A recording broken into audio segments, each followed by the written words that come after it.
प्रधानमंत्री एक संविधान से जुड़े हुए हैं और वो संविधान का सेकुलरिज्म से, बेसिक स्ट्रक्चर से उसका ताल्लुक़ है।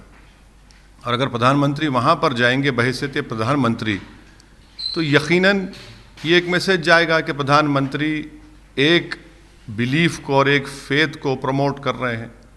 इसीलिए मैंने कहा कि प्रधानमंत्री को जाना है, इंडिविजुअल कैपेसिटी में जाए, उसका लाइव टेलीकास्ट ना कराएं, उस पर कोई रोक टोक नहीं है। प्रधानमंत्री यकीनन हम जानते हैं कि उनका रिलीजन क्या है, कोई ऐसा नहीं कि नहीं जानता। हम इस जजमेंट से सेटिस्फाइड नहीं है, मेरा भी मौक़िफ़ वही है और मेरा मानना यह है कि सुप्रीम कोर्ट सुप्रीम ज़रूर है मगर इनफेलेबल नहीं है। सुप्रीम ज़रूर है मगर इनफेलेबल नहीं है। जिन्होंने बाबरी मस्जिद को डिमोलिश किया, शहीद किया 6 दिसंबर 1992 को, आज उन्हीं को ये बोलिए ट्रैवेस्टी कहिए, क्या कहिए, किस्मत कहिए कि आज उन्हीं को सुप्रीम कोर्ट कह रहा है कि ट्रस्ट बनाकर वहां पर आप मंदिर का काम शुरू करिए। मेरा मानना यह है कि अगर बाबरी मस्जिद 6 दिसंबर को शहीद नहीं होती तो क्या फैसला देता कोर्ट।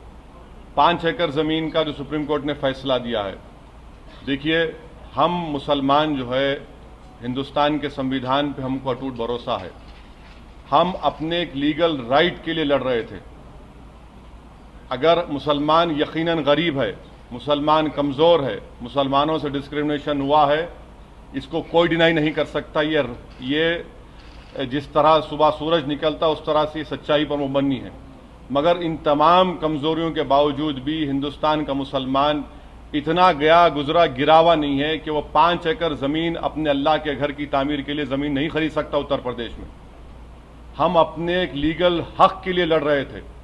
हमको किसी से खैरात की ज़रूरत नहीं है 5 एकड़ ज़मीन की। सुप्रीम कोर्ट ने अपने जजमेंट में ये कहा कि बाबरी मस्जिद के अंदर मूर्तियां रखना और उसका सब्सिक्वेंट डिमोलिशन ये क्रिमिनल एक्ट है और नेशनल शेम है। और आज प्राइम मिनिस्टर इसका ऐलान करते हैं। सुप्रीम कोर्ट के पास एक टाइटल सूट था, मगर सुप्रीम कोर्ट ने सरप्राइजिंगली कह दिया कि ट्रस्ट बनाइए और ये करिए।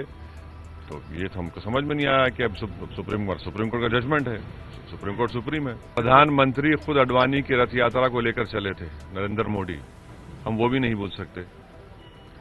प्रधानमंत्री खुद अडवाणी की रथ यात्रा को लेकर आगे बढ़े थे, हम कैसे भूलें वो? हम कैसे भूल जाएं 6 दिसंबर को मस्जिद की डिमोलिशन हुई?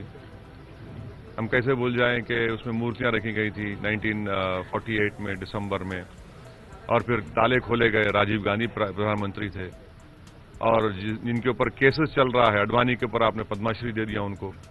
आप तो बड़ी बड़ी बात तो कर रहे हैं, मगर हिस्ट्री तो ये है, कांग्रेस बराबर की शामिल थी 6 दिसंबर के उस डेमोलिशन में।